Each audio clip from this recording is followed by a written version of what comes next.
Good morning, YouTube, or good evening, or good whenever it is that you're watching this. Rob Oliver here. And for those of you that have been following, you've seen like I've been pretty heavy on creating, fitness content, nutritional content. I mean, those are all a big piece of the puzzle. But I've been getting a lot of requests for more entrepreneurship type stuff, more business type content. So I thought I'd hop on today and basically cover 5 most critical components that I feel have, helped me build several successful businesses over the years. I'm a guy that's, I've built a couple 8-figure physical product businesses. So that's kind of my area. It requires a different skill set. We'll kind of jump into this. Now, I will say, kind of at the top of this, when I first got going in this world, just on the entrepreneurial world in general, I spent a lot of time, like in my brain, and this still holds true today. This kind of in and of itself is a entrepreneurial tidbit, but I decided to look at the companies that were really killing it and the leaders of those companies, and then see what kind of philosophies and general frameworks they put in the world. And then I wanted to apply those to my own business because look, like starting, you don't know where to start. I mean, you just don't. But I figured the rationale was, look, like if I can take things from what Jeff Bezos might be doing or the beliefs that, the Google founders might have, Larry Page, especially was another leader I looked at. I wanted to apply those to my own businesses. And then as I started to look into more and more of these leaders, there was a lot of crossover. So I said, you know what, for the time being, those are points that I'm going to follow. Those are the people, the best in the world doing it. So it makes sense to apply those to my own world. And I really do feel like they helped contribute to general success along the way.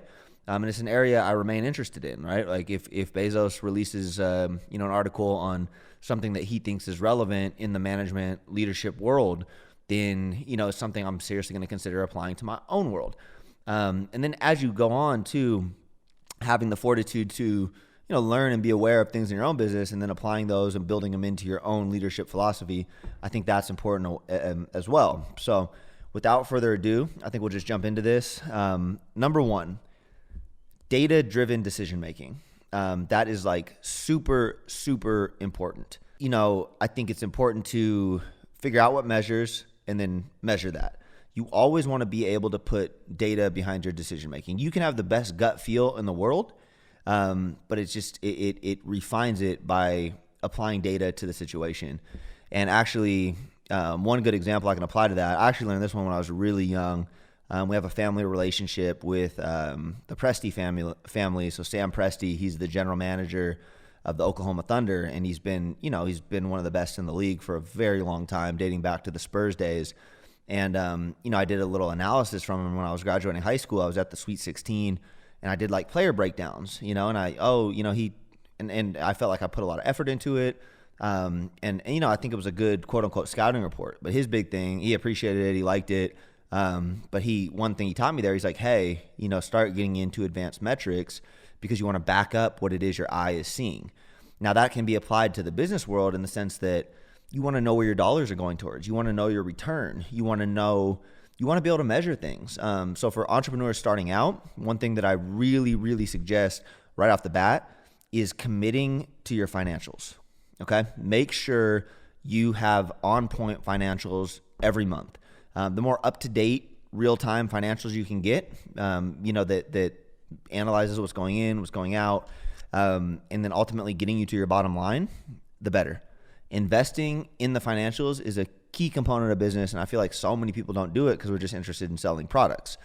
Being a marketing guy myself, it's an area that I wasn't fully on board with until later on. So that's a key part.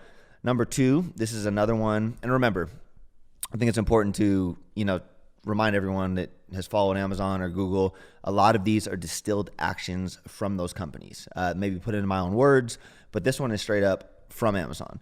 Number 2, obsess over the customer. When you wake up in the morning, customer. When you're making a product, what does the customer want?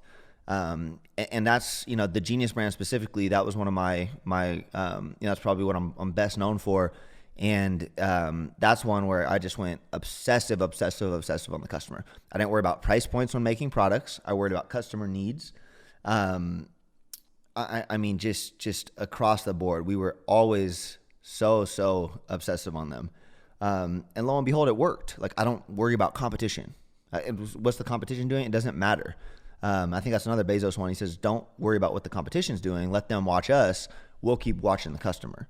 So that's one I really took to heart. I feel like it's at the center of what we do with Genius. Like, we never skimp on any component of anything. And that always just ties back to delivering for the customer.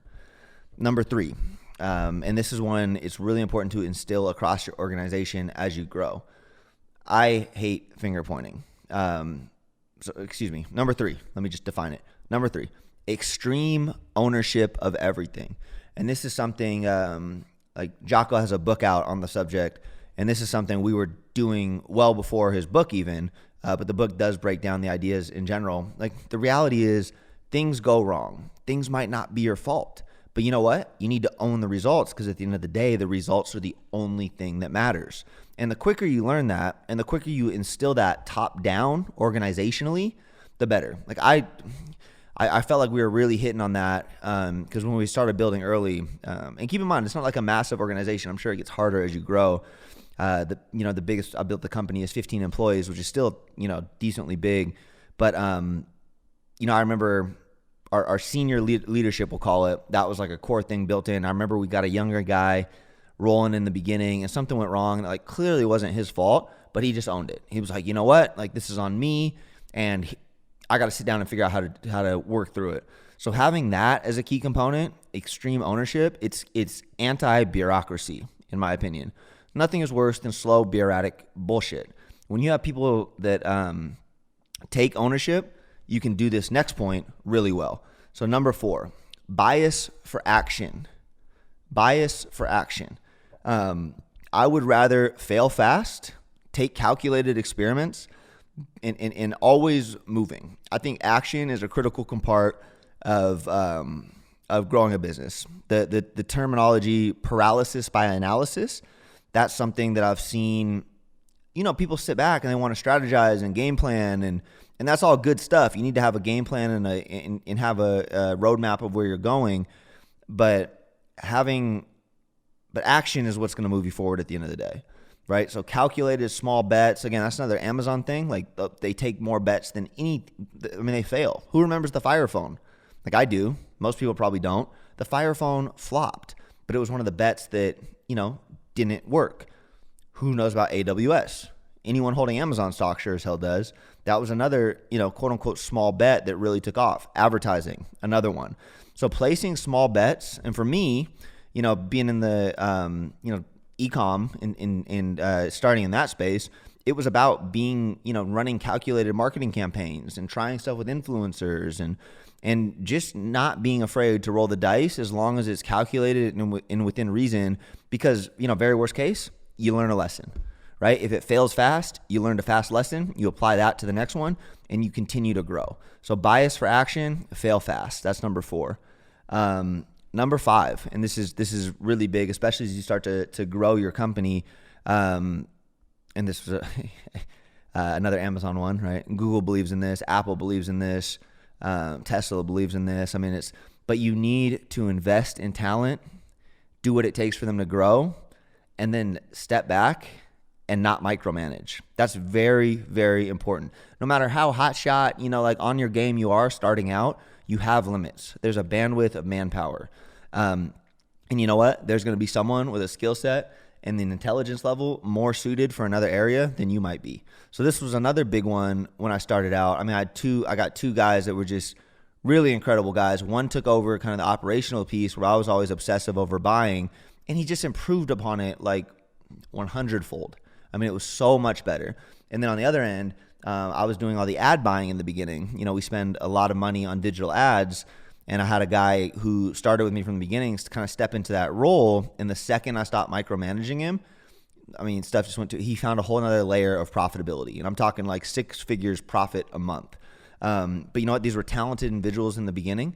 The idea is to always foster an environment for their growth and then step back. I think Steve Jobs has a quote too on that front that's like, we don't hire smart people to tell them what to do. We hire smart people to tell us what to do. So I really embody that. I think being able to identify talent, bring them into the world, your world, and then, like unleashing them, it's super, super important. So just to kind of sum that idea up too, I will take like a smart person with the right intangibles with no experience over someone who's like hyper specialized in the industry, has been doing it a long time and has kind of that bureaucratic vibe.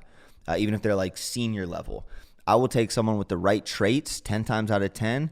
And it's proven to be successful, and a lot of the top companies share those ideas. So to sum that up, hold on, this is probably a great time to, if you appreciate this content, like that button for me, subscribe, share this video, any of that good stuff. Look, my idea here is just to share things that I find valuable. It's an ongoing journey. I've had some success with my couple companies. I hope to continually do it again. And again, like I hope this is real world stuff, right? Like this isn't fly by night e-com. These are practical ideas that you can apply to your business.